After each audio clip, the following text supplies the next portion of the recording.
Hello everyone, I'm back for another update here. I'm back on my bike, climbing up to the top of Peters Mountain. I'm about 3/4 of the way up. What I'm going to talk about today is continued din of so many people saying that runaway global warming has taken over the earth. And this is it, hockey stick graphs left and right.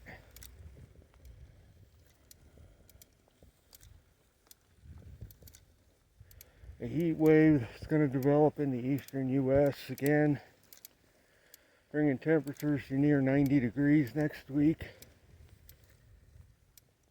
Many places.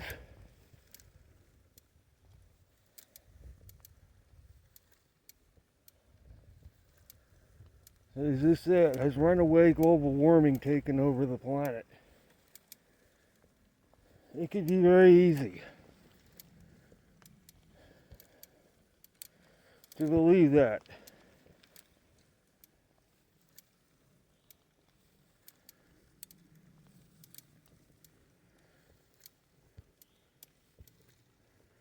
But is that really the case? Is true global warming causing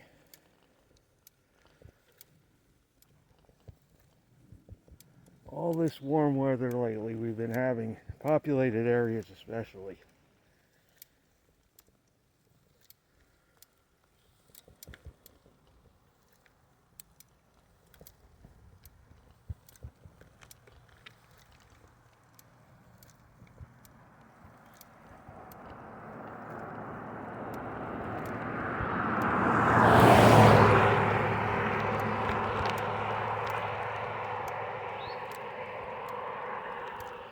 It's very easy to believe that.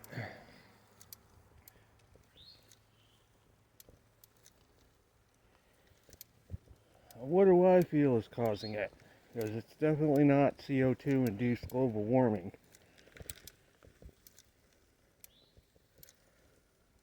As many would believe. And what is causing all this warm weather? Well, it's weather modification.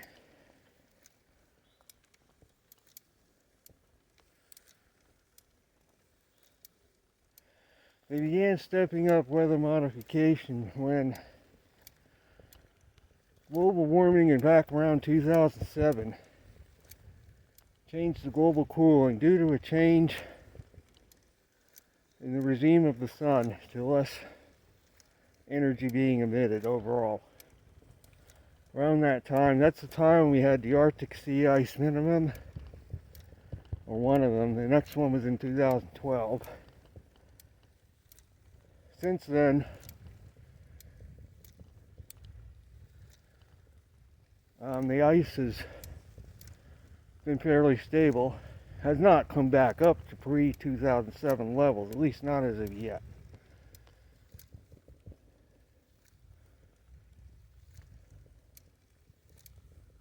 So what's going to happen here?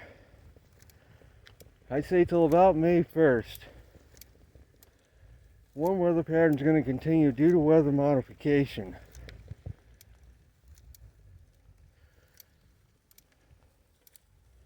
I feel they're manipulating the MJO to force the jet stream to take a pattern that favors a ridge somewhere over the U.S. and keep it there for months at a time.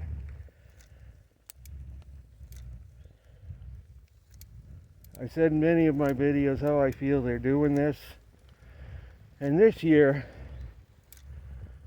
they're even adding to it by trying to force an El Nino to develop by turning the winds westerly instead of easterly near the equator by manufacturing several tropical systems in unusual places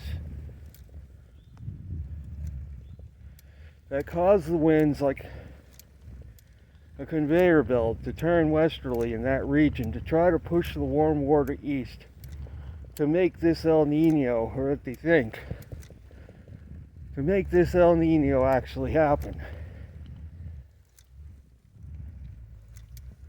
It's all linked. Not only that, but it keeps the MJO very strongly in phase 6. You got 3 tropical systems in that region. It puts the MJO in a strong phase 6 position, meaning very, very warm in the east. But now I notice convection developing in phase 3, 4. Why is that happening?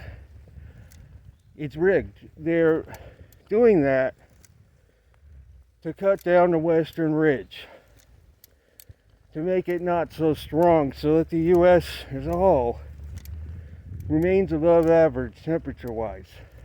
Yet, because the east is so warm, there's still a possibility of severe weather due to the contrast. It all fits in with their agenda. Global warming means more severe weather, means constantly warm to hot temperatures.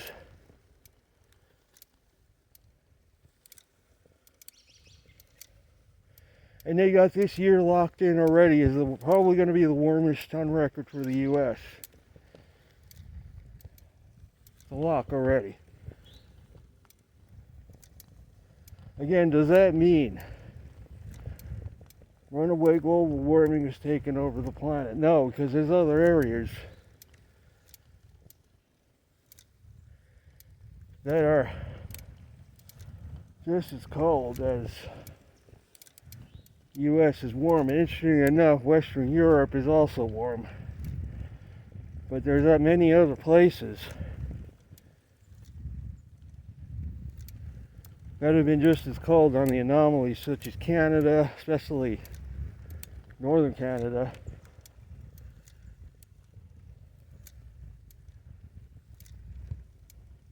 And India, Mongolia, northeast of Japan, out in the Central Pacific.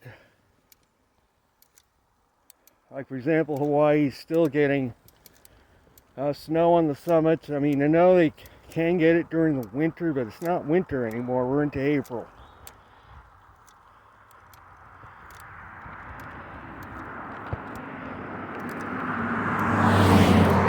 And they're still getting snow on the summits of Mauna Kea.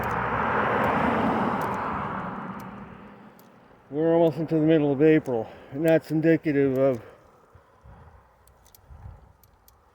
wintry conditions over the Central Pacific.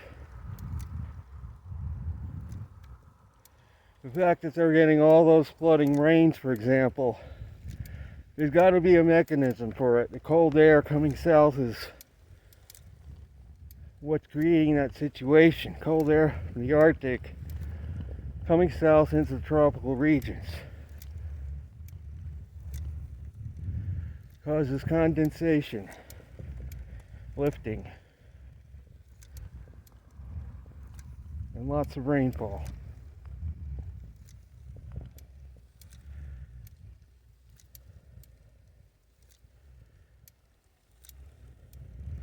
Why do I predict that May 1st is going to be a turning point? Because that's when the strategy changes to hurricanes. They want lots of hurricanes. That fulfills the agenda. Of course, El Nino predictions, they still want a lot of hurricanes, because then they can come back and say, well, it's because the waters are so warm now that storms are still going to form anyway, because El Nino supposedly suppresses hurricanes, the Atlantic.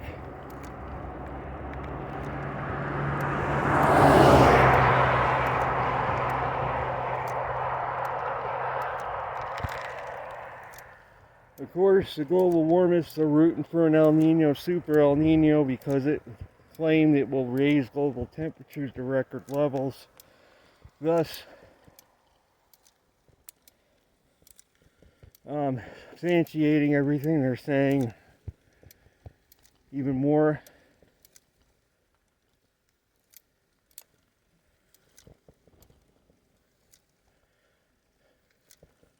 But at this point in time, it's way too early to talk super El Nino here.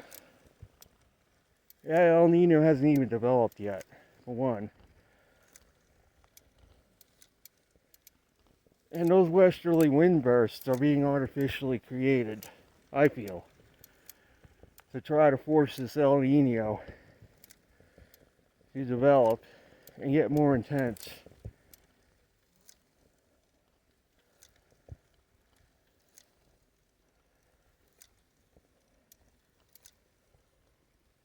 Starting around May 1st. Yeah, there's a lot of talk of drought. As sure as the sun rises, once this strategy changes, the pattern's going to shift to a wetter one for the eastern U.S. starting in May. Because you get hurricanes, you got to have a trough to attract them. Without a trough, this pattern continued, we'd have no hurricanes this year, at least not making landfall. Because no moisture can work its way north with this pattern.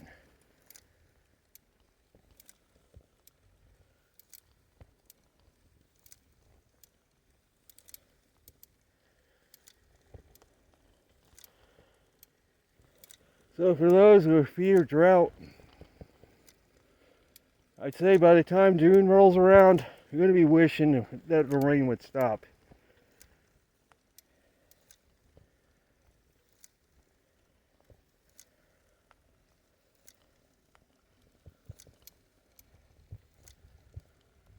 Of course, there's no rain in the forecast here for the next 7 days. But there's other years that have started out in April. 1977 comes to mind. I remember Easter Sunday being sweltering 90-degree heat plus in New York on Easter Sunday in 1977. It was sweltering. The news channels were saying no relief in sight for this heat wave. Then, barely 3 weeks later, New England got hit with a 10-inch snowfall in May. This is what global cooling does, because we were in global cooling back then. And April was some of the hottest temperatures on record. The records still stand for 1977 for New York.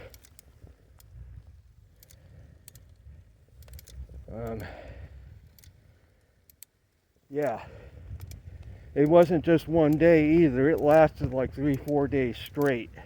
90 plus temperatures. Second week of April.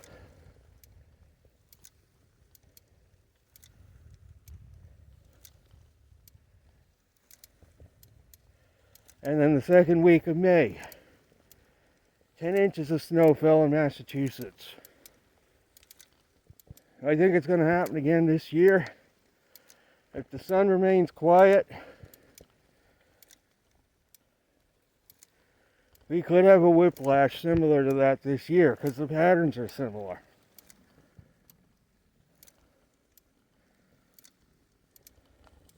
And 1977 went on to be very hot in July. 100 plus temperatures. But then when August came, we already started going into a fall-like pattern in the east, in the U.S. So this is the top of the mountain here, just coming up to the top here, and this is going to be the future Allegheny Trail crossing. It's supposedly going to run up alongside that ridge there in front.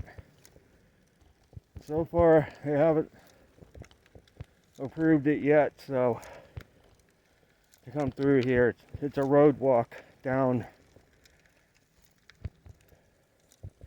Moncove Lake State Park. So this is the top, Peters Mountain. And that's looking into the next valley. Now, I'm not going to go down the other side, it's already late, so I'm going to turn around and head back toward home. But there's the Welcome to West Virginia sign.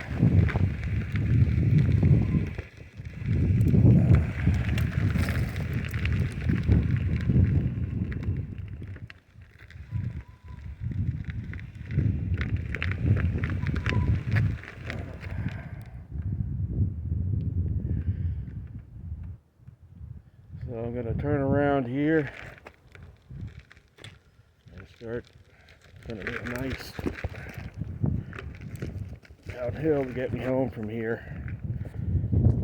Fix this. Yeah, so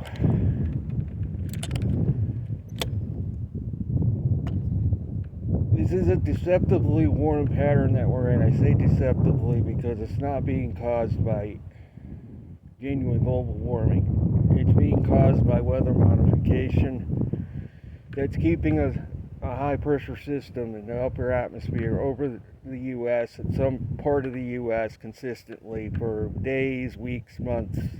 Why the West has no snowpack. You can't get a snowpack if the jet stream is not over your region. You don't get any storms, you don't get any precipitation. No precipitation means no snow. If you could keep the pattern like that for months at a time, you can have a deceptively warm winter even with global cooling. I mean, in the Little Ice Age, there were heat waves in Europe despite being one of the coldest times in history for Europe. There were some summers that brought heat waves due to the unusual pattern in the jet stream that resulted from that. With global warming, the jet stream follows a regular west to east course. There's not as many extremes. I know that's not what the narrative says, but I'm speaking the truth about my job here is to educate what would be caused by global warming and what would be caused by global cooling, because nobody talks about what global cooling causes for weather patterns. And yes, it could even cause heat waves under certain circumstances.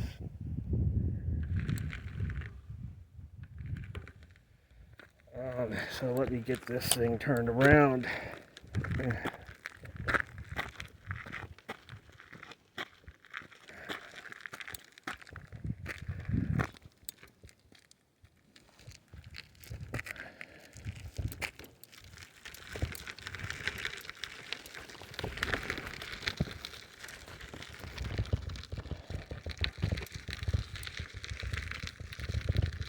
There's a Welcome to Virginia sign.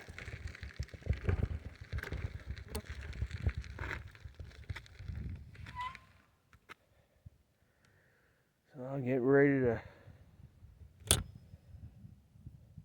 do the 3-mile descent down Peters Mountain. Potts Mountain is the next mountain down in the distance. This road does go over Potts as well.